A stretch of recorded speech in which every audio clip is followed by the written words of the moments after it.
વિદ્યાર્થી મિત્રો ધોરણ 12 વિષય અર્થશાસ્ત્ર પ્રકરણ 4 બેંકિંગ અને નાણાકીય નીતિ આ પ્રકરણ પર આપણે છેલ્લા સમય દરમિયાન ચર્ચા કરી રહ્યા હતા. છેલ્લા લેક્ચર દરમિયાન જે આપણે માહિતી મેળવી હતી તે કંઈક આ પ્રમાણે હતી, જેમાં મધ્યસ્થ બેંકના કાર્યો, નાણાકીય કાર્યો અને બિન નાણાકીય કાર્યોમાં ચલણ બહાર પાડવાનું હોય, બેંકોની બેંક હોય, સરકારની બેંકની સહાય તરીકેની કામગીરી હોય, શાખ નિયમનની કામગીરી હોય કે વિદેશી મૂડીઆમણ ઉપર દેખરેખ રાખવાની કામગીરી હોય. આ સિવાય સમાવેશી વિકાસના કાર્યો હોય, પ્રોત્સાહનના કાર્યો હોય કે નિયમન દેખરેખ કરવાની કામગીરી પણ મધ્યસ્થ બેંક એટલે કે દેશની RBI reserve bank of India દ્વારા કરવામાં આવતા હોય છે. આ મુદ્દાઓ પર આપણે ચર્ચા કરી હતી. ત્યારબાદ આવે છે એ છે આરબીઆઈ ની નાણાકીય નીતિ. નાણાકીય નીતિનો સીધો અર્થ એ થાય છે કે નાણાંના પુરવઠાને નાણાંની માંગને અનુરૂપ સ્થિર જાળવવાનું, સ્ટેબિલાઇઝ કરવાની નીતિ એટલે નાણાકીય નીતિ. હવે અર્થતંત્રમાં નાણાંનો પુરવઠો વધવો પણ ન જોઈએ અને ઘટવો પણ ન જોઈએ. મિત્રો આ શબ્દો આપણે વારંવાર બોલીએ છીએ કારણ કે આને ફુગાવો અને મંદી આ બે પ્રકારની વસ્તુઓ કોઈ પણ અર્થતંત્રએ હંમેશા સામનો કરવો પડે. જો નાણાંનો પુરવઠો વધી જાય તો ફુગાવો થાય છે. ફુગાવો સીધો મોંઘવારીની સાથે જોડાયેલ છે. મધ્યમ વર્ગને જીવન જીવવું કપરું થતું જાય. જ્યારે નાણાંનો પુરવઠો ઘટે એટલે મંદી આવે છે. મંદીના સમય દરમિયાન વેપાર, ઉદ્યોગ, ધંધાઓને માઠી અસર થતી હોય છે. એટલે આ બંને સ્થિતિને જે છે એ સરખી રાખવા માટે અર્થતંત્રમાં નાણું વધવું પણ ન જોઈએ અને ઘટવું પણ ન જોઈએ. આવા પ્રકારની નીતિ જે આરબીઆઈ દ્વારા ઘડવામાં આવે તેમને નાણાકીય નીતિ તરીકે ઓળખવામાં આવે છે. તો આજે આપણે નાણાકીય નીતિનો અર્થ અને નાણાકીય નીતિના સાધનો, પરિમાણાત્મક સાધનો અને ગુણાત્મક સાધનો આ બંનેનો અભ્યાસ કરીશું. મિત્રો આ પ્રશ્ન છે બોર્ડની પરીક્ષામાં સાથે નહીં પૂછાય કારણ કે પરિમાણાત્મક સાધનો તો માત્ર પૂછવામાં આવેલા હોય તો એ 5 ગુણનો પ્રશ્ન બની જાય છે કારણ કે આ વિસ્તૃત અને વિશાળ પ્રશ્ન છે. જ્યારે ગુણાત્મક સાધનો તમને બોર્ડની પરીક્ષામાં પૂછવામાં આવેલા હોય તો આ પ્રશ્ન તમને 3 ગુણમાં બની શકે છે. એટલે સલામતી, માર્જિન, ધિરાણ કે ભેદભાવ કઈ રીતે વ્યાજમાં રાખે છે એ વસ્તુના મુદ્દાઓ છે એ તમને ઘણી વખત 3 ગુણની અંદર પણ પૂછાઈ શકતા હોય છે. સમજીએ આજે આપણે પહેલો મુદ્દો આપણે સ્ટાર્ટ કરીશું. નાણાકીય નીતિ એટલે શું? તો નાણાકીય નીતિનો સીધો અર્થ થાય છે અર્થતંત્રના સિદ્ધાંત મુજબ નાણાકીય નીતિ એટલે અર્થતંત્રમાં નાણાંની માંગ અને નાણાંના પુરવઠાનું સંચાલન અને નિયંત્રણ કરવાની નીતિ. એક વાત તમે યાદ રાખજો, અર્થતંત્રની અંદર નાણાંનો પુરવઠો નાણાંની માંગને અનુરૂપ સ્થિર રહે એ માટે જે આરબીઆઈ દ્વારા પગલાં લેવામાં આવે, જે આયોજન કરવામાં આવે એ એટલે કે નાણાકીય નીતિ. નાણાંની માંગ અને પુરવઠામાં અસમતુલન હોય તો અર્થતંત્રમાં ફુગાવો કે મંદી સર્જાય છે. આપણે શીખી ગયા છીએ આંતરરાષ્ટ્રીય બજારમાં નાણાંના મૂલ્યને અસર પહોંચી શકે છે. રૂપિયો તૂટવા લાગે ડોલર, પાઉન્ડ કે યુરોની સામે. આથી નાણાંને છે એની માંગને અનુરૂપ સ્થિર રાખવો પડતો હોય છે. આ ઉપરાંત નાણાંની અર્થતંત્રમાં અસ્થિરતા, જેને આપણે કહીએ છીએ ઇન્સ્ટેબિલિટી, એટલે કે અર્થતંત્ર છે એ અસમતોલ થઈ જાય, આવકની અસમાનતા અર્થતંત્ર ધારણ કરવા લાગે. આવું ન થાય એટલા માટે નાણાકીય નીતિ આરબીઆઈ દ્વારા ઘડવામાં આવતી હોય છે. માટે નાણાંની માંગ અને પુરવઠાનું સંચાલન અત્યંત જરૂરી છે અને આથી નાણાકીય નીતિને સ્થિરતા લાવવા માટે નીતિ એટલે કે સ્ટેબિલાઇઝેશન પોલિસી તરીકે પણ ઓળખવામાં આવે છે. યાદ રાખજો, નાણાકીય નીતિને બીજા કયા નામે ઓળખવામાં આવે તો કે સ્ટેબિલાઇઝેશન પોલિસી. સ્ટેબિલાઇઝેશન એટલે કે સ્થિરતા પ્રદાન કરતી નીતિ. પોલિસી મીન્સ નીતિ છે એ સ્થિરતા પ્રદાન કરતી નીતિ એટલે શું? તો કે નાણાંનો પુરવઠો નાણાંની માંગને અનુરૂપ રહે તે. ભારતના શરૂઆતના વર્ષોમાં નાણાકીય નીતિનો હેતુનું પ્રમાણ જે છે એ હતું કે નાણાંનું પ્રમાણ એનું જળવાઈ રહે. એનો હેતુ મેઇન એ હતો મૂલ્ય અને સ્વરૂપને નિયંત્રિત કરવાનો હતો. હાલના સમયની અંદર માત્ર નાણાંના પુરવઠાને સ્થિર, સમતોલ આમ રાખવાનો નથી, પરંતુ અનેક પ્રકારની લોકો સુધી પહોંચાડવા માટે bank rate, repo rate, reverse repo rate અથવા તો એસએલઆર, એમએફઓ, એમએસએફ અથવા તો ઓએમઓ, સ્ટર્લિંગાઇઝેશન આવા અનેક પ્રકારના હેતુઓ એની સામે આવીને ઉભેલા છે. તો એની સાધનો એ રીતે આવીને ઉભેલા છે. હવે અહીં આપણે એની વ્યાખ્યાઓ ચેક કરીએ તો પેલું છે નાણાકીય સત્તા દ્વારા લેવાયેલા. નાણાકીય સત્તા કોની પાસે? કે આરબીઆઈ પાસે લેવાયેલા એવા સભાન પગલાં કે જેથી નાણાંના જથ્થા, ઉપલબ્ધિ અને નાણાંના માંગ કે ખર્ચમાં પરિવર્તન આવે. હવે નાણાકીય નીતિના સાધનો પહેલો લે છે કે જે નાણાકીય સત્તા આરબીઆઈ દ્વારા એવા સભાન પગલાઓ લેવામાં આવે છે કે જેથી નાણાંનો જથ્થો કેટલી માત્રામાં અર્થતંત્રમાં નાણું પડ્યું છે તે, ઉપલબ્ધિ કેટલા સમય સુધી નાણું એમ સ્થિર રહે એમ છે, ઘણું નાણું છે એ વિદેશમાં પણ જતું હોય. હવે ઘણું નાણું સરકાર જે નાણું બજારમાં નાખે છે તેની સામે સરકારે એક ચોક્કસ આયોજન કે આંકડો મૂકેલો હોય છે કે આટલું નાણું આરબીઆઈ ના હાથમાં પરત આવશે જે ટેક્સ સ્વરૂપમાં હશે. અને બીજું છે એ છે નાણાંનો ખર્ચ. ખર્ચ કઈ રીતે કરાવો? ખર્ચ વધવા પણ ન જોઈએ અને ઘટવો પણ ન જોઈએ. આ રીતે સ્થિર લાવવાનો છે. જો નાણાંનો ખર્ચ વધી જશે ને તો સામે માંગ વધશે એટલે વસ્તુ કે સેવાનો પુરવઠો ઘટશે, વસ્તુ અને સેવાનો પુરવઠો ઘટતા અર્થતંત્રની અંદર ફુગાવો આવશે અર્થાત વસ્તુની કિંમતો વધવા લાગશે. ખર્ચ ઓછો થઈ જશે તો ઉદ્યોગો, વેપાર, ધંધા કે ખેતી ઉપર અસર થશે, માંગ ઘટી જશે, વસ્તુનું વેચાણ ઘટવા લાગશે, જે વ્યાપારી કે વ્યવહારિક પ્રક્રિયામાં જોડાયેલા લોકો છે એને નુકસાન આવશે. એટલે એ ખર્ચમાં પરિવર્તન લાવનારી જે કોઈ નીતિઓ છે એ નીતિને નાણાકીય તરીકે ઓળખવામાં આવે. બીજી વસ્તુ, સર્વોચ્ચ બેંક હસ્તકના નાણાંના પુરવઠાને અંકુશિત કરવા સાધનો સોંપતી નીતિ એટલે નાણાકીય નીતિ. તો હવે અર્થતંત્રની અંદર સર્વોચ્ચ બેંક તો કઈ છે? આરબીઆઈ, એપેક્સ બેંક તરીકે આપણે ઓળખીએ છીએ. તો એ બેંક દ્વારા જે એવા કોઈ સાધનો છે એના થકી છે કે દેશની અંદર અર્થતંત્રમાં નાણાંના પુરવઠાને સ્થિર રાખવા માટે આ બધા એના સાધનો છે. આપણે સમજીશું આ બધા સાધનો થકી આજે અર્થતંત્રની અંદર નાણાંનો પુરવઠો સ્થિર રહેતો હોય છે.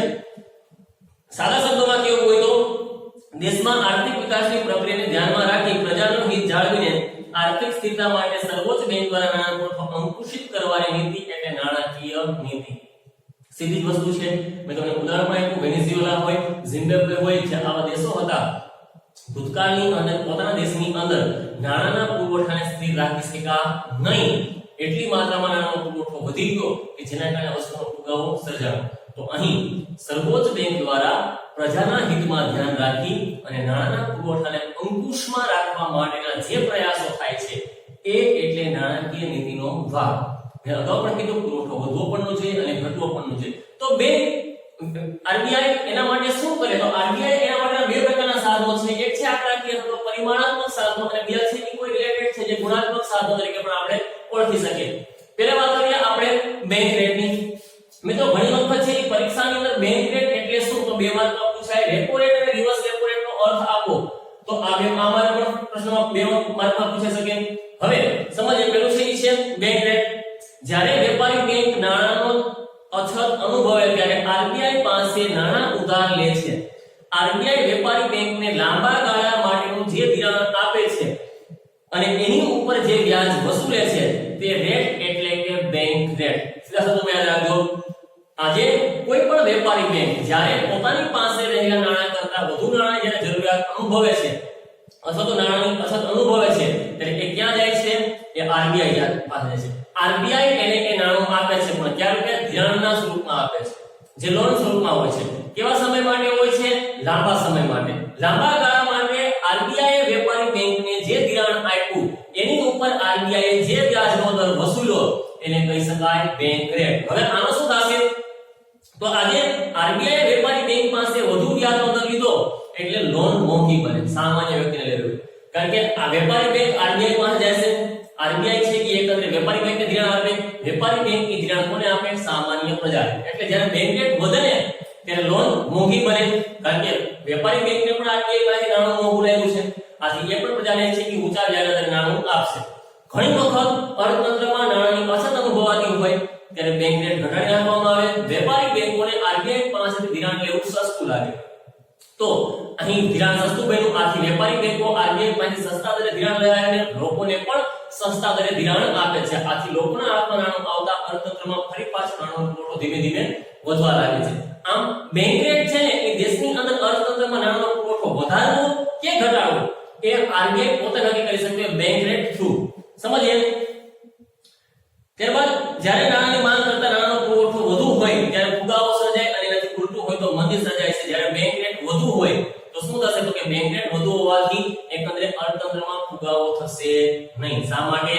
કારણ કે ધિરાણ મોંઘું બને છે, લોકો લોન લેતા અચકાય છે, લોકો થોડા સમય માટે લોન લેવાનું ટાળે છે. આથી અર્થતંત્રમાં નાણું આવતું નથી. જો મંદી આવી તો મંદી આવે તો એ સમય દરમિયાન આરબીઆઈ એકંદરે બેંક રેટને ઓછો કરી નાખે છે. બેંક રેટ ઓછો થતા લોકોને લોન સસ્તી લાગે છે, લોકો લોન લેવા જાય છે, અર્થતંત્રમાં નાણાંનો પુરવઠો વધે છે. આથી ફુગાવા અને મંદીના સમય દરમિયાન બેંક રેટ એક મહત્વનું સાધન બની જાય છે. વ્યાજનો દર ઊંચો થવાથી લોકો લોન નહીં લે, વ્યાજનો દર ઓછો થવાથી લોકો વધુ માત્રામાં લોન લેશે. નાણાંનો પુરવઠો વધી ગયો હોય તો બેંક રેટ વધારી નાખવામાં આવે, નાણાંનો પુરવઠો ઘટી ગયો હોય તો બેંક રેટ ઓછો કરી નાખવામાં આવે. બેંક રેટ ખૂબ ઊંચો રાખવાની તેને સસ્તા નાણાંની નીતિ તરીકે ઓળખવામાં આવે છે. નીચો રાખવા માટે જ્યારે બેંક રેટ નીચો રાખવામાં આવતો હોય તો ઈ નાણાકીય નીતિ કેવી છે? સસ્તા નાણાકીય. આનાથી ઊંચું થાય તો એ છે કે મોંઘા નાણાં નીતિ કહી શકાય. છેલ્લા કેટલાક વર્ષોથી આરબીઆઈ નાણાંનો પુરવઠો બેંક રેટ દ્વારા નિયંત્રિત કરવાના બદલે રેપો રેટ અને રિવર્સ રેપો રેટ દ્વારા નક્કી કરે છે. સેમ બેંક રેટ અને રેપો રેટ જેવું છે. અહીં બેંક રેટનો યાદ એક સાદા બાબતમાં યાદ રાખજો કે બેંક રેટ છે મિત્રો એ છે કેવું છે, લાંબા ગાળા માટે છે.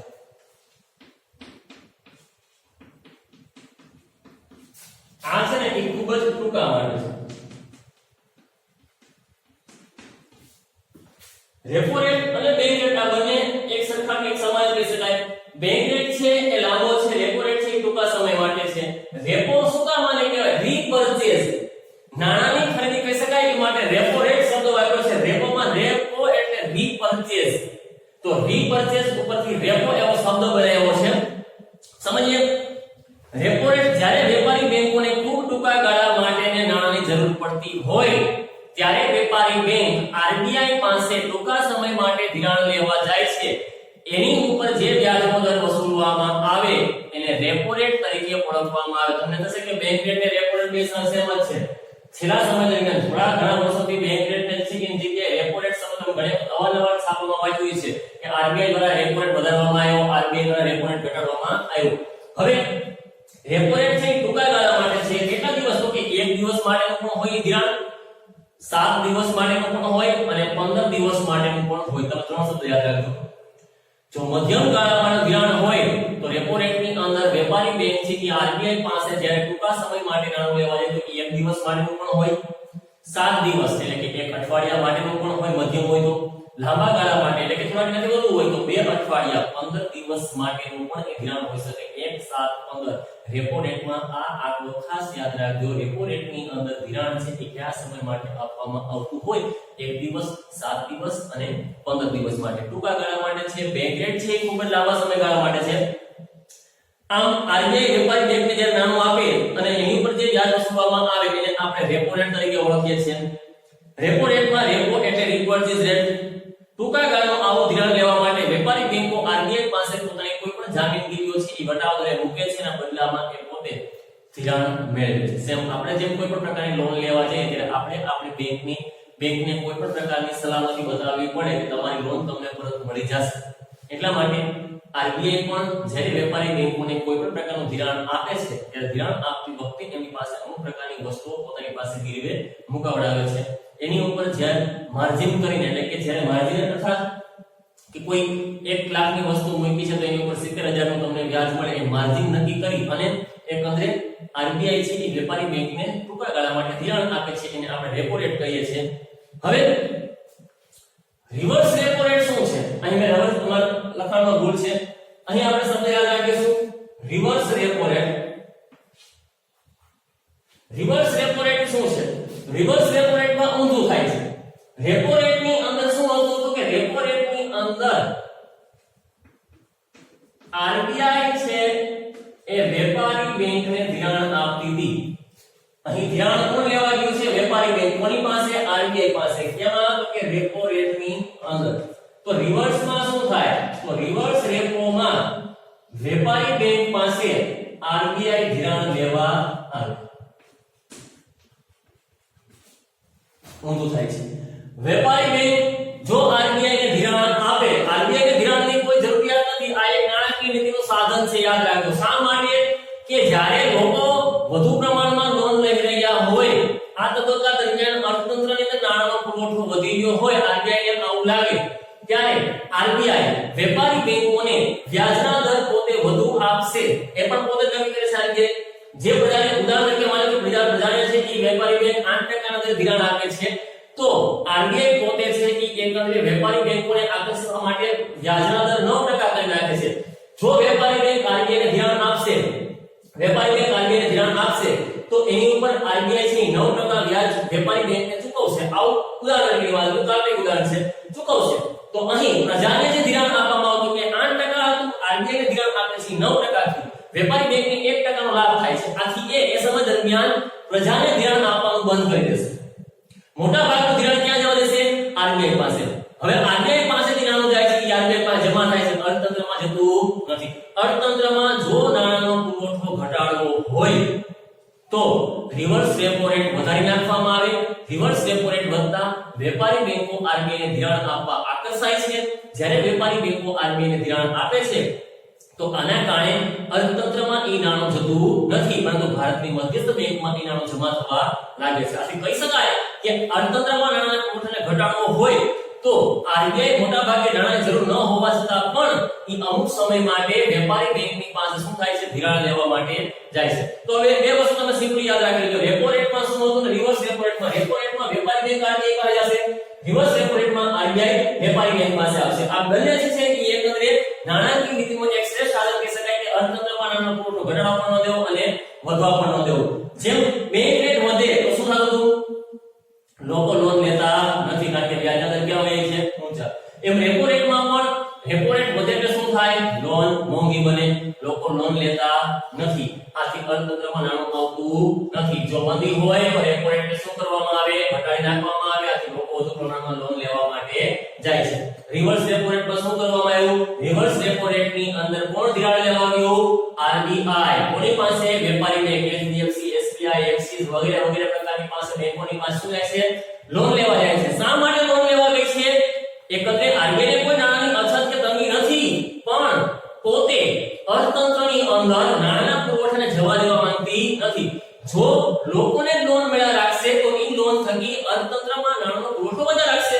આથી આરબીઆઈ વેપારી બેંકો પાસેથી નાણું ખેંચી લે છે. એક સાદા શબ્દોમાં કેવું હોય તો એ નાણું અર્થતંત્રમાં જવા દેતી નથી. આને આપણે રિવર્સ રેપો રેટ તરીકે ઓળખીએ છીએ. ત્રીજું છે એ છે માર્જિનલ સ્ટેન્ડિંગ ફેસિલિટી. કપરા સમયની સ્થિરતા લાવવા માટેની જોગવાઈ આને કહી શકાય. હવે આ એક વિશેષ જોગવાઈ છે જ્યાં સતત કપરા સંજોગોમાં નાણાંની કટોકટી અને વેપારી બેંકો આરબીઆઈ પાસે જામીનગીરીઓ મૂકીને નિર્ધારિત દરે ધિરાણ લે છે. આ દર રેપો રેટ કરતા વધારે હોય છે. 2016 માં આ દર હતો 7% હતો, જેને આપણે માર્જિનલ સ્ટેન્ડિંગ ફેસિલિટી કહીએ છીએ. અર્થાત બેંક રેટ પ્રમાણે ધિરાણ આપવામાં આવે છે. આરબીઆઈ બેંક રેટ થ્રુ પણ વેપારી બેંકને ધિરાણ આપે, રેપો રેટ થ્રુ પણ આરબીઆઈ વેપારી બેંકને ધિરાણ આપે. તો એમએસએફ એ શું છે? માની લો કે કોઈ વેપારી બેંક નાણાકીય કટોકટી અનુભવતી હોય, ટૂંકા સમય માટે નાણાંની અછત અનુભવતી હોય, તો રેપો રેટ અને બેંક રેટ કરતા પણ જો એને હજી પણ વધારે નાણાંની જરૂર હોય તો તેવા ટૂંકા સમય માટે એ પોતે વેપારી બેંક આરબીઆઈ પાસેથી એક કપરા સંજોગોની અંદર ધિરાણ મેળવે છે. એ ધિરાણ મેળવે છે ત્યારે એને આપણે માર્જિનલ સ્ટેન્ડિંગ ફેસિલિટી કહે છે. એક પ્રકારની સુવિધા છે. કયા પ્રકારની? તો કે કપરા સમયની અંદર નાણાંનો પુરવઠો નાણાંની માંગને અનુરૂપ વેપારી બેંકની પાસે થઈ જાય એ માટે વેપારી બેંકને આરબીઆઈ વધુ મોટા દરે ધિરાણ આપે છે. હવે જો અહીં રેપો રેટ અને બેંક રેટમાં જે વ્યાજ દર હતો એની કરતા એમએસએફ નો દર કેવો હોય છે? વધારે હોય છે, કારણ કે અહીં કટોકટી અથવા ઇમરજન્સીમાં નાણું મંગાવવામાં આવ્યું છે. આનો અર્થ આ છે. 2016 ની અંદર એમએસએફ નો દર કેટલો હતો? 7% હતો. યાદ રાખજો. પછી આવે છે સીઆરઆર, કેશ રિઝર્વ રેશિયો તરીકે આને ઓળખી શકાય. રોકડ અનામતના પ્રમાણમાં ફેરફાર. આનાથી પણ અર્થતંત્રની અંદર નાણાંનો પુરવઠો વધઘટ થઈ શકે છે. મિત્રો યાદ રાખજો, રોકડ અનામતની સ્થિતિ બાબતમાં આપણે શીખી ગયા છીએ કે મુકેલી થાપણોનું પૂરેપૂરું ધિરાણ કોઈ પણ વેપારી બેંકો પ્રજાને આપી શકે નહીં. મેં બેંકની અંદર 1000 રૂપિયા જમા કરાવેલા હોય તો એ 1000 રૂપિયાનું બેંક છે એ કોઈ બીજા વ્યક્તિને ધિરાણ આપી શકે નહીં. એમાંથી એને અમુક રકમ છે એ પોતાની પાસે રાખી મૂકવી પડતી હોય છે. જ્યારે લોકો પરત પોતાની થાપણો ખેંચવા આવે છે, નાણું ખેંચવા આવે છે, ત્યારે બેંકની પાસે એટલીસ્ટ એટલું નાણું તો હોવું જોઈએ કે થાપણદારોને એમની મૂકેલ રકમ પાછી ચૂકવી શકાય. એક સાથે બધા ગ્રાહકો પાછું નાણું ખેંચવા આવવાના નથી, આ વાસ્તવિકતા છે. પણ જો આવું બને તો કદાચ વેપારી બેંક છે કટોકટી ન અનુભવે એટલા માટે સીઆરઆર એ આરબીઆઈ દ્વારા નક્કી કરવામાં આવતો હોય છે. આરબીઆઈ ની 1934 ની ધારા મુજબ દરેક વેપારી બેંકોએ પોતાની થાપણના અમુક ટકા જેટલી રકમ આરબીઆઈ પાસે રોકડ અનામત રૂપે રાખવી પડતી હોય છે. શરૂઆતના વર્ષોમાં આ પ્રમાણ ચાલુ ખાતાની થાપણો ઉપર 5% અને લાંબા ગાળે થાપણો 2% જેટલું નક્કી થયેલું હતું. હવે અહીં યાદ રાખજો, 1962 સુધીના તબક્કા દરમિયાન આમ ચાલ્યું. લાંબા ગાળે થાપણ છે 1 અને ચાલુ ખાતાની થાપણો તેના ઉપર છે સીઆરઆર કેટલો રાખવામાં આવ્યો છે? 5%. કરંટ એકાઉન્ટમાં શું હતું? તો ચાલુ ખાતાની અંદર દિવસમાં જેટલી વાર રકમ ઉપાડવી હોય એટલી વાર ઉપાડી શકીએ, જમા કરવી હોય એટલી વાર કરી શકીએ છીએ. એટલે ચાલુ ખાતા ઉપર છે ને એ એકંદરે સીઆરઆર વધુ રાખવામાં આવ્યો હતો. શા માટે? કારણ કે ઘણી વખત છે આજે નાણું મૂકી ગયો તો પાછા કાલે પબ્લિક નાણું લેવા માટે આવી શકે, પણ લાંબા ગાળે એટલે કે ફિક્સ ડિપોઝિટ, તો લાંબા ગાળે થાપણ એટલે કે ફિક્સ ડિપોઝિટમાં આજે કોઈ વ્યક્તિ જમા કરી ગયો છે, લગભગ 80% કિસ્સાઓની અંદર વ્યક્તિ 1 કે 5 વર્ષ માટે નાણું ખેંચવા આવવાનો નથી જ. તો અહીં CRR થોડો ઓછો રાખવામાં આવે, મોટા ભાગનું મૂકેલી થાપણનું ધિરાણ આપી દેવામાં આવે, પણ ચાલુ ખાતું છે એટલે ટૂંકા ગાળા માટેનું છે, તો એ ટૂંકા ગાળા માટે છે એટલે CRR ઊંચો રાખવામાં આવશે, કારણ કે બેંકની પાસે એટલું નાણું તો હોવું જોઈએ કે મૂકી ગયેલા પેઢી કે માલિકો ફરી પાછા નાણું લેવા આવે તો બેંકની પાસે નાણું હોવું જોઈએ.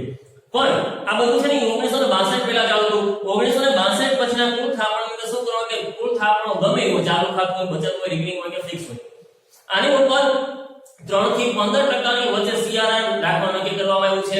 વર્તમાન સમયની અંદર પણ CRR છે એ RBI નક્કી કરેલો છે અને 3 થી 15% ની વચ્ચે સતત માટે હેરફેર થતો રહેતો હોય છે. CRR નો મુખ્ય હેતુ બેંકિંગ વ્યવસ્થા પાસે પૂરતા પ્રમાણમાં નાણું પડ્યું રહે તે માટેનો છે, જેથી કોઈ સંજોગોમાં ઘણા ગ્રાહકો પોતાની થાપણો પાછી ખેંચે. તમને કીધું એમ કે બેંકની પાસે એટલું નાણું હોવું જોઈએ. CRR ઓછો અને વધુ રાખવાનું પાછળનું કારણ એ પણ હોય છે કે અર્થતંત્રમાં નાણાંનો પુરવઠો ઘટવા દેવો કે વધવા દેવો. જો CRR ઊંચો રાખવામાં આવે તો બેંકોએ પોતાની પાસે વધુ નાણું રાખવું પડે અને થાપણમાંથી ઓછું ધિરાણ આપવું પડે, આમ અર્થતંત્રમાં નાણાંનો પુરવઠો ઘટવા લાગે.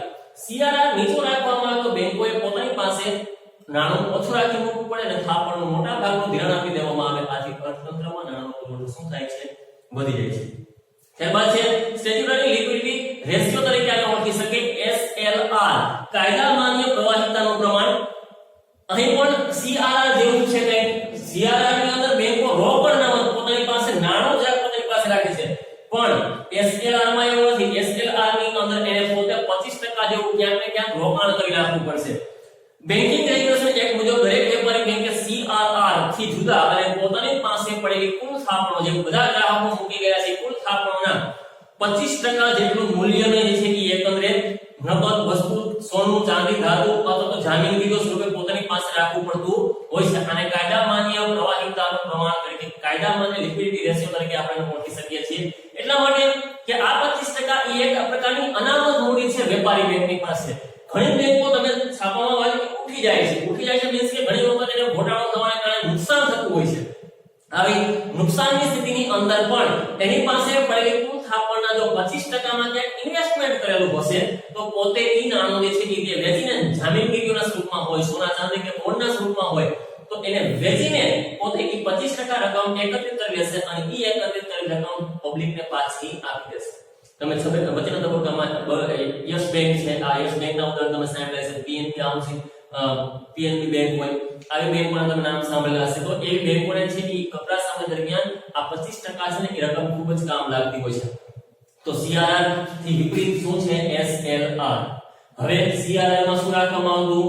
મૂકેલી થાપણના 3 થી 15% ની વચ્ચે રોકડ અનામત બેંકોએ પોતાની પાસે રાખવી પડતી અને SLR CRR થી પણ વધુ તો પોતાની પાસે પડેલી કુલ થાપણ 1 લાખ રૂપિયાની માની કે ગ્રાહકો બધા ભેગા થઈને 1 લાખ રૂપિયા બેંકમાં મૂકી ગયા છે તો એમાંથી 25000 નું રોકાણ છે ને એ બેંકે સોના ચાંદીમાં કરવું પડશે, જેથી કપરા સમયની અંદર બેંકો એ વસ્તુને જામીનગીરીને વેચી અને નાણું એકત્રિત કરી શકે.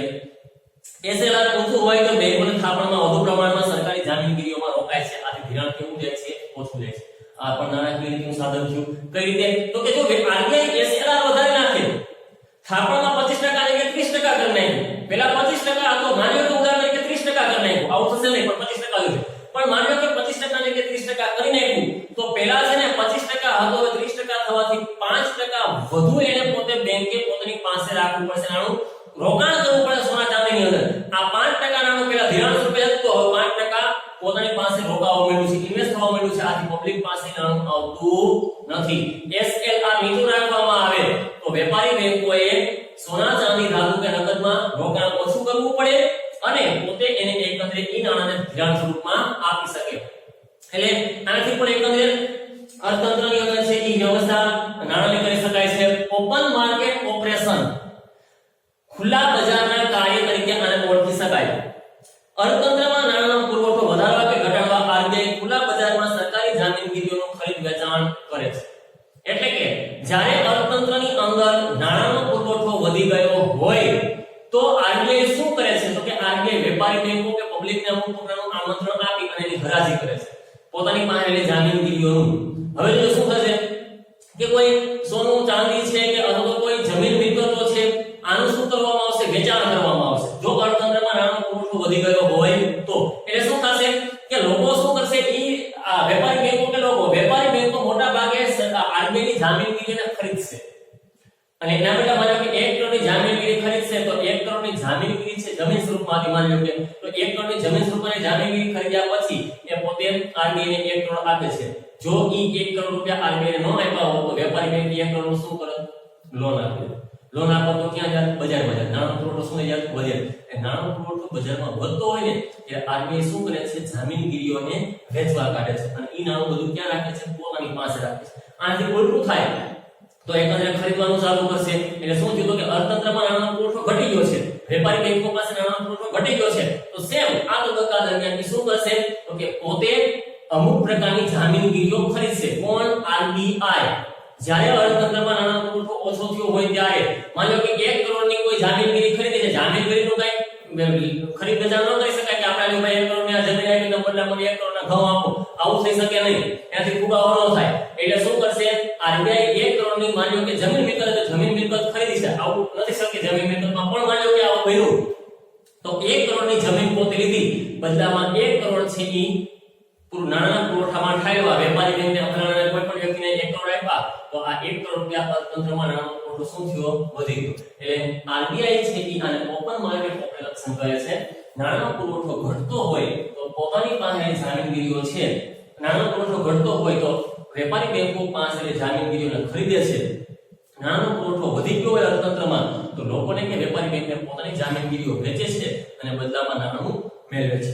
આને આપણે ખુલ્લા બજારના કાર્યો ઓપન માર્કેટ ઓપરેશન તરીકે ઓળખીએ છીએ. સેમ સ્ટરીલાઇઝેશન છે. સ્ટરીલાઇઝેશન એ શું છે તો ઓપન માર્કેટ ઓપરેશન જેવું છે પણ આ વિદેશી મૂંડિયામણની સાથે જોડાયેલો શબ્દ છે. યાદ રાખજો મિત્રો. જ્યારે દેશમાં વધુ પ્રમાણમાં વિદેશી મૂંડિયામણ આવે કે દેશમાં બહાર જાય ત્યારે આરબીઆઈ ના મૂંડિયામણના ખાતામાં પણ વધઘટ થતી હોય છે. તેનો સર્વાયો ખોરવાય આવી પરિસ્થિતિમાં નિયંત્રણ માટે આરબીઆઈ મૂંડિયામણની પુનઃ કોડ જેટલા પ્રમાણમાં સરકારી જામીનગીરીઓ ખુલ્લા બજારમાં ખરીદી કે વેચીને પોતાના સર્વાયાની સમતુલા જાળવે છે જેથી સમગ્ર નાણાં વ્યવહારમાં સમતુલા જળવાઈ રહે છે. ઓપન માર્કેટ ઓપરેશનમાં શું કરવામાં આવ્યું છે તો કે જે ખુલ્લા બજારમાં જામીનગીરીઓની ખરીદ વેચાણ કરવામાં આવી છે એમ ઘણી વખત આવું થતું હોય છે આરબીઆઈ ની હોશ હોય છે હંમેશા સતત માટે માર્કેટ ઉપર. આજે આયાત કરવામાં આવી 500 કરોડની આયાત કરવામાં આવી તો 500 કરોડની આયાત થી તો સિમ્પલી અર્થ આ થયો કે 500 કરોડનું નાણું છે એ બીજા દેશમાં જતું રહ્યું. અર્થતંત્રમાં 500 કરોડનું નાણું શું થયું છે ખૂટી ગયું છે. અર્થતંત્રમાં 500 કરોડ નાણું ખૂટે છે તો એ ખોટને પૂરવા માટે થઈને આરબીઆઈ છે એ અમુક પ્રકારનું છે એ નાણું બજારમાં નાખે છે જામીનગીરીઓ ખરીદીને હોય કે વેચીને હોય જેમ ઓપન માર્કેટ ઓપરેશન હતું સિમ્પલી આ રીતે. માની લો કે નિકાસ વધી ગઈ છે તો નિકાસ જ્યારે વધી ગઈ હોય તો ખબર છે કે માની લો 500 કરોડની નિકાસ કરી છે તો 500 કરોડની રકમ ઇન્ડિયામાં આવી રહી છે તો આનાથી અર્થતંત્રમાં નાણાંનો પુરવઠો વધી જશે. 500 કરોડ વધશે તો ફુગાવો થશે. આથી ઈ 500 કરોડની બોજ આરબીઆઈ ની ઉપર હોય છે. એ 500 કરોડને આરબીઆઈ પોતાની પાસે ખેંચવા માટે અમુક પ્રકારની જામીનગીરીઓનું શું કરે છે વેચાણ કરે છે અને લોકો પાસેથી કે બેંકો પાસેથી નાણું પોતાની પાસે મેળવે. આરબીઆઈ છે એ સતતને માટે વિદેશી મૂંડિયામણનું સર્વાયો ખોરવાય નહીં એના માટે પણ ખ્યાલ રાખ્યો છે કારણ કે આરબીઆઈ નાણું છાપે છે દેશ માટે છાપે છે તો વિદેશમાં વધુ પ્રમાણમાં જતું રહે અને ઇન્ડિયામાં ખૂટી જાય તો આનાથી મંદી આવી શકે. આ મંદીની સ્થિતિ નિર્માણ ન પામે એટલા માટે પણ આરબીઆઈ આ પ્રકારની પ્રયાસો કરતી હોય છે અને આપણે સ્ટરીલાઇઝેશન તરીકે પણ ઓળખી. ત્યારબાદ ગુણાત્મક સાધનો નાણાકીય નીતિના ગુણાત્મક સાધનો એટલે શું તો આ જે છે એ અર્થતંત્રની અંદર તમામ જે છે એ સાધનો હતા એ નાણાંના પુરવઠાને નાણાંની માંગને અનુરૂપ સ્થિર રાખવા માટે હતા જેની અંદર આરબીઆઈ વેપારી બેંકો ઉપર એવા અમુક પ્રકારના નીતિ નિયમો કે અંકુશ દ્વારા પ્રજાની પાસે ઓછું ધિરાણ જાય કે પ્રજાની પાસે વધુ ધિરાણ જાય કે માટેના પ્રયાસો કરતી હોય છે. હવે અહીં શું છે તો કે આ ગુણાત્મક સાધનો છે. અહીં આરબીઆઈ આ ઘડે છે કોના માટે વેપારી બેંકોની માટેના નિયમો છે. હવે અહીં શું છે પેલો છે સલામતીની જરૂરિયાત. સલામતીની જરૂરિયાત એટલે કે જ્યારે વેપારી બેંક કોઈ પણ વ્યક્તિને ધિરાણ આપે છે ત્યારે ધિરાણ આપતી વખતે એ બાબતની પોતે સલામતી રાખે છે કે જે ધિરાણ આપવામાં આવ્યું છે એ પરત પાછું વેપારી બેંકની પાસે આવશે. એટલા માટે જ્યારે વેપારી બેંક ધિરાણ આપે ત્યારે ધિરાણ લેનાર વ્યક્તિએ પોતાની પ્રકારની કોઈ મિલકતો છે એ વેપારી બેંક પાસે ગીરવે મૂકવી પડતી હોય છે. હોમ લોન છે, કાર લોન છે, કોઈ પ્રકારની લોન કરવાની હોય એ લોન માટે થઈને એને અમુક પ્રકારની વસ્તુ છે એ વેપારી બેંકની પાસે ગીરવે મૂકવી પડતી હોય છે. કારણ કે કાલ સવારે કદાચ એ વ્યક્તિ પોતે લીધેલી લોન છે એ વેપારી બેંકને પરત કરી ન શક્યો તો વેપારી બેંક એની ખુલ્લા બજારમાં હરાજી કરી અને એમાંથી પોતે આપેલી જે લોન છે એને રકમ પરત મેળવી શકે. એટલા માટે છે કે કોઈ પણ વેપારી બેંક જ્યારે ધિરાણ લેનાર વ્યક્તિ હોય કે ધિરાણ લેનાર વ્યક્તિને ધિરાણ આપે તેની સામે એ બાબતની ચોકસાઈ રાખે છે કે પોતે આપેલી ધિરાણની રકમ પરત પાછી આવશે. એના માટે એને અમુક પ્રકારની ગીરવે મૂકવી વસ્તુઓ મૂકવી પડતી હોય છે.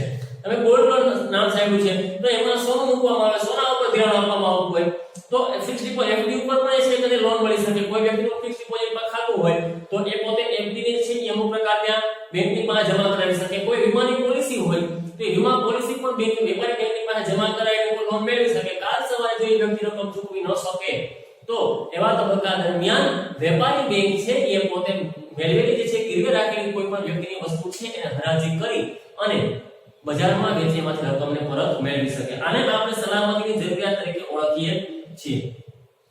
બીજું છે માર્જિનની જરૂરિયાત. માર્જિનની જરૂરિયાત એટલે સલામતી પેટે રાખેલી ગીરવે મુકાયેલી જે વસ્તુ છે એ વસ્તુના કેટલા ટકા ધિરાણ આપવું તેને માર્જિનની જરૂરિયાત કહી શકાય. કે આરબીઆઈ પોતે નક્કી કરેલું હોય છે. અર્થાત માનો કે કોઈ વ્યક્તિએ 1 લાખની વસ્તુ ગીરવે મૂકી છે તો માનો કે એફડી 1 લાખની મૂકી છે ગીરવે તો એની ઉપર બેંક છે કે 1 લાખની ધિરાણ ક્યારે આપી શકે નહીં. શું કરશે તો બેંક છે એના અમુક પ્રકારના માર્જિન જે નક્કી કરેલા છે એ પ્રમાણે 1 લાખમાંથી 70,000 ની લોન મળવા પાત્ર બને છે. આવું જણાવી અને વ્યક્તિને 70,000 ની લોન આપશે. કારણ કે કાલ સવારે બને એવું કે અમુક વ્યક્તિઓ લોન લઈ જશે અને પોતે મૂકેલી ગીરવે મૂકેલી વસ્તુ પાછી લેવા કે જશે તે કારણ કે ઓલરેડી એને 1 લાખ રૂપિયાની સામે 1 લાખ રૂપિયા મળી જશે. તો આનો અર્થ આ થયો કે કોઈ વ્યક્તિ વેપારી બેંકની વસ્તુ વેચી નાખી. પણ આવું ન કરે કોઈ વ્યક્તિને શું કરશે તો કે માન્યો કે 1 લાખ રૂપિયા ગીરવે મૂકેલી જે વસ્તુ છે કોઈ બાબત છે કે જામીનગીરી છે કે 1 લાખ રૂપિયાની જામીનગીરીની સામે 1 લાખ કે 1 લાખનું ધિરાણ ન આપતા એમાંથી અમુક પ્રકાર જે માર્જિન છે એ બાદ કરી 70,000 ની લોન આપશે. એટલે ગીરવે મૂકેલી રકમને ગીરવે મૂકેલી જામીનગીરીનું ક્યારે વેપારી બેંક પૂરેપૂરું ધિરાણ આપતી નથી. એના અમુક ટકા બાદ કરીને ધિરાણ આપે છે. અને આપણે માર્જિનની જરૂરિયાત કહીએ છીએ. ધિરાણની ટોચ મર્યાદા કોઈ એક એકમ કે ધિરાણ કોઈ વ્યક્તિને કે કોઈ એકમ કે કોઈ પેઢીને જે ધિરાણ આપવા માટે આરબીઆઈ નક્કી કરેલ ટોચ મર્યાદા હોય એનાથી વધુ ધિરાણ આપી શકાય નહીં. ફોર એક્ઝામ્પલ એક વ્યક્તિને પોતે એના ક્રેડિટ સ્કોરને આધારે 1 કરોડની ધિરાણ આપી શકાય એવી વાત થઈ છે. તો 1 કરોડથી એની ટોચ મર્યાદા છે. 1 કરોડથી વધુ ધિરાણ ક્યારે કોઈ પણ વેપારી બેંક એ વ્યક્તિને આપી શકે નહીં. ઉદાહરણ તરીકે આ વાત છે એ પછી નક્કી કરેલું આરબીઆઈ ની ગાઈડલાઈન પ્રમાણે ચાલતું હોય, આરબીઆઈ નક્કી કરેલા ફેરફારો પ્રમાણે ચાલતું હોય. ધિરાણની ટોચ મર્યાદા એટલે કે અમુક હદ સુધી જ ધિરાણ મળી શકે. એનાથી વધુ ધિરાણ કોઈ પણ વ્યક્તિને મળી શકતું નથી. નંબર 4 ભેદભાવયુક્ત વ્યાજના દર. અર્થતંત્રનો સંપૂર્ણ વિકાસ થાય ને એટલા માટે આરબીઆઈ છે એ ભેદભાવ કે ભેદપાતનું વ્યાજના દર પોતે નક્કી કરે છે. વેપારી બેંકો એ નીતિ નિયમોનું પાલન કરે છે. એટલે કે કોઈ ખેડૂત છે, કોઈ નાનો વ્યક્તિ છે, સ્વરોજગાર છે, એને જો ધિરાણ આપવામાં આવે તો એની ઉપર વ્યાજ ઓછું વસૂલવામાં આવે. કોઈ વેપારી મોટા હોય, કોઈ ઉદ્યોગકાર છે, કોઈ મોટા છે એ એકંદરે સંપત્તિવાન છે અથવા તો કોઈ વ્યક્તિનું ભારે ઉદ્યોગ કે કારખાનું છે તો એને જે લોન આપવામાં આવે મોટી લોન હોય તો એની પર વ્યાજના દર પણ મોટા વસૂલે છે. અને આપણે ભેદભાવ કે ભેદપાતનું વ્યાજના દર કહીએ છીએ. સીધા બાબતમાં આપણે જો અલગ અલગ પ્રકારના ધિરાણ માટે અલગ અલગ વ્યવસ્થા ઊભી કરવામાં આવી છે કે વ્યાજના દર રાખવામાં આવે છે. જેને ભેદભાવ કે ભેદપાતનું વ્યાજના દર કહી શકાય છે. દાખલા તરીકેની વાત કરીએ તો એક ગરીબ ખેડૂત ખેતીની પ્રવૃત્તિ માટે ખૂબ નીચા દરે ધિરાણ મેળવે છે. કારણ કે અહીં ખેડૂતની આવક પણ ઓછી છે અથવા તો સીમાંત કે નાનો ખેડૂત કહી શકાય એવા પ્રકારનો છે. જ્યારે એની સામે પૈસાદાર વ્યક્તિએ ઘર કે કાર ખરીદવા માટે લોન લીધેલી છે તો એ ઘર કે કાર ખરીદવા માટે વૈભવી વસ્તુ માટે યાની કે સગવડ માટેની વસ્તુ નથી તો એમના માટે જે છે એ એકંદરે જે લોન લેવામાં આવે છે એની ઉપર વ્યાજ દર કેવા હોય છે? વધારે હોય છે. આને આપણે ભેદભાવ કે ભેદભાવયુક્ત વ્યાજ દર તરીકે પણ આપણે ઓળખી શકીએ છીએ. તો આ આરબીઆઈ નક્કી કરેલા ગુણાત્મક સાધનો છે જેનો વેપારી બેંક ફોલો કરતી હોય છે અને એ પ્રમાણે લોકોને મળતા હોય છે. સલામતીમાં શું રાખે છે તો કે જ્યારે ધિરાણ આપવામાં આવે તો એની સામે વ્યક્તિ એ ધિરાણની રકમ ચૂકવી જશે એટલા માટે શું કરવામાં આવ્યું? વ્યક્તિની પાસે કોઈ પણ પ્રકારનું વસ્તુનું લખાણ લખાવી લેવામાં આવ્યું અથવા તો જામીનગીરી છે પોતાની પાસે ગીરવે મુકાવી દેવામાં આવી. માર્જિન જે ગીરવે મૂકેલી વસ્તુ છે એ ગીરવે મૂકેલી વસ્તુની રકમ થાય છે 1 લાખ રૂપિયા તો 1 લાખની ગીરવે મૂકેલી વસ્તુની રકમનું ધિરાણ આપી શકે નહીં. 1 લાખની સામે જે માર્જિન નક્કી થયું છે એ પ્રમાણે 70,000 આપશે, પૂરેપૂરું ધિરાણ આપશે નહીં. ધિરાણની ટોચ મર્યાદા કોઈ એકમ કે કોઈ વ્યક્તિને માન્યો કે નક્કી કરેલું છે એ પ્રમાણે ધિરાણની ટોચ એટલે કે 1 કરોડ નક્કી કરેલું તો 1 કરોડથી વધુ ક્યારે લોન આપી શકે નહીં એ વ્યક્તિને. હા, એને વધુ નાણાં જરૂર તો કોઈ બીજા વ્યક્તિના નામે ફરી પાછી લોન કરાવી અને નાણું મેળવી શકે છે, પણ પોતે નક્કી કરેલ ટોચ મર્યાદાથી વધુ જઈ શકતો નથી. ભેદભાવ કોઈ ખેડૂત હોય કે ખેતી કરનાર વ્યક્તિ હોય તો એને ઓછા વ્યાજે ધિરાણ આપે, કોઈ મોટો વ્યક્તિ છે, પૈસાદાર વ્યક્તિ છે, કોઈ ઘર કે કાર ખરીદવા માંગે છે તો એને લોન આપવામાં આવે. વેપારી બેંકની ઉપર વ્યાજ દર કેવો છે વધારે. આને ભેદપાતનું વ્યાજ દર તરીકે પણ આપણે ઓળખી શકીએ છીએ. મિત્રો, આ પ્રકરણ 4 બેંકિંગ અને નાણાકીય નીતિને આપણે અહીં પૂર્ણ કરીએ છીએ. આગામી સમય દરમિયાન પ્રકરણ 5 ગરીબી શરૂ કરવામાં આવશે, જે પણ અર્થતંત્રનો એક મુખ્ય ભાગ કહી શકાય. ગરીબ એટલે એવો વ્યક્તિ છે જે પોતાની રોટી, કપડા અને મકાન જેવી જરૂરિયાતને સંતોષી શકતો નથી. એના ઉપર પ્રકાશ ફેંકતો આ એક ચેપ્ટર એટલે ગરીબી આપણે હવે આગામી લેક્ચર દરમિયાન અભ્યાસ કરવા છે. આજે આપણે આ પ્રશ્ન નાણાકીય નીતિના સાધનો જણાવો, જેમાં પરિમાણાત્મક અને ગુણાત્મક બંને આપણે આપણી ફેસબુકની અંદર લખી લેવાના છે. આ સિવાય સ્વાધ્યાયની અંદર એક બાકીના ઉત્તર અને એમસીક્યુ આપેલા હશે, એ પણ આપણે આપણી ફેસબુકની અંદર લખી લેવાના છે. આજનો લેક્ચર આપણે સમાપ્ત કરીએ છીએ. ધન્યવાદ.